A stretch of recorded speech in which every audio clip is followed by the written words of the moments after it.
Pernahkah mendengar istilah Malacca Dilemma? Ada yang tahu, ada yang tidak tentunya. Oke, nggak apa-apa. Saya akan memulai video ini sesuai dengan janji saya untuk mengingatkan tentang Malacca Dilemma atau Selat Malaka pentingnya bagi Cina. Setelah pemimpin besar Cina Deng Xiaoping menggaungkan reformasi ekonomi Cina, maka Cina menyadari bahwa Cina bergantung pada energi dari luar Cina. Sayangnya, Cina tidak mempunyai cukup cadangan energi nasional, baik itu berupa BBM, batu bara, uranium nuklir yang saat ini dapatnya dari Mongol, dan 85% harus diambil dari luar Cina. Mulailah mereka membangun strategi tentang minyak, gas batu bara, dan sumber energi lain, termasuk uranium. Gas dari Myanmar dan Pakistan ditarik namun tidak bisa dipipakan melalui sisi timur Cina, hanya sebagian barat Cina dan tengah yang saat ini banyak penduduknya. Sebagai catatan, 70% penduduk Cina berlokasi di sisi timur Cina, ke arah utara dan selatan. Semua daerah industri di tepi pantai pelabuhannya sisi timur. Karena itu infrastruktur yang dibangun semua di sisi timur dan semua menyambung wilayah industri. Semuanya jalanan, kereta api, pelabuhan laut, semua di sisi timur adalah untuk penunjang industri dan niaga. Mereka meniru Amerika tahun 40-an dan tahun 60-an. 20 tahun Amerika membangun criss-cross, jalan bebas hambatan di seluruh Amerika dan kereta api. Dan itu adalah semua menyambung jalan industri dan kebutuhan logistik. Itu yang terlebih dulu, bukan untuk kebutuhan kendaraan pribadi. Itu adalah strategi Cina dan itu adalah strategi Amerika. Cina menarik gas dari Pakistan dan Timur Tengah akhirnya harus dibuat dalam bentuk LNG karena jalan laut lebih murah. Selain itu lebih mudah handlingnya. Energi Cina ditarik juga dari Afrika Timur, dari Afrika Tengah dan dari Timur Tengah atau Selat Hormuz. Semua melalui Pakistan, Myanmar, dan terakhir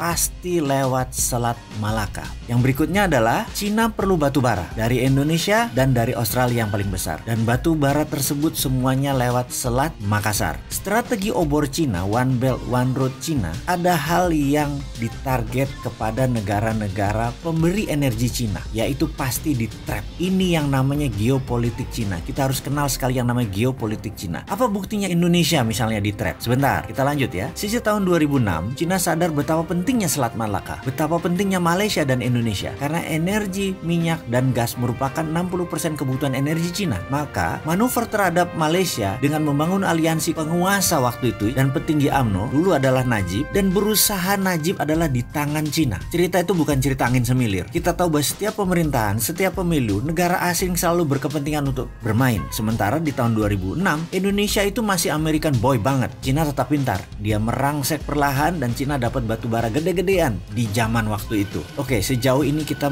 mulai mendapatkan beberapa buah fakta. Fakta pertama, pentingnya Selat Malaka bagi Cina. Fakta kedua adalah pentingnya batu bara Indonesia untuk Cina. Sekarang kita mengandaikan, kalau Anda adalah Xi Jinping, Presiden Cina saat ini, apakah Anda tidak akan mencoba mengendalikan Indonesia dan Malaysia? Jawabannya adalah harus. Sekarang kalau kita jadi Indonesia, apa manfaat yang Indonesia dapat dari Cina saat ini? Rasanya berat sebelah. Cina dapat lebih banyak manfaatnya. Cina dapat Selat Malaka, Cina dapat batu bara, surplus perdagangan Cina lebih besar, kita impor semuanya dari Cina. Secara dagang kita tekor, secara pemanfaatan lahan kita tekor, secara sumber daya alam kita tekor. Belum lagi strategi pinjaman Cina. Bayangkan, kita secara fisik meminjam uang proyek dari Cina. Begitu pinjamannya selesai, proyeknya terdepresiasi bahkan nilainya jadi nol. Jadi apa yang kita dapat? Gak ada dapat apa-apa. Kemudian kita bisa melihat bahwa kalau kita protes ke Cina, mereka tidak boleh lewat Selat Malaka, mereka muter lewat Papua Nugini, itu bisa menambah 7 hari baru kapal dari Selat Hormuz bisa sampai Cina. Ini terlihat naif, terlihat kayak anak kecil.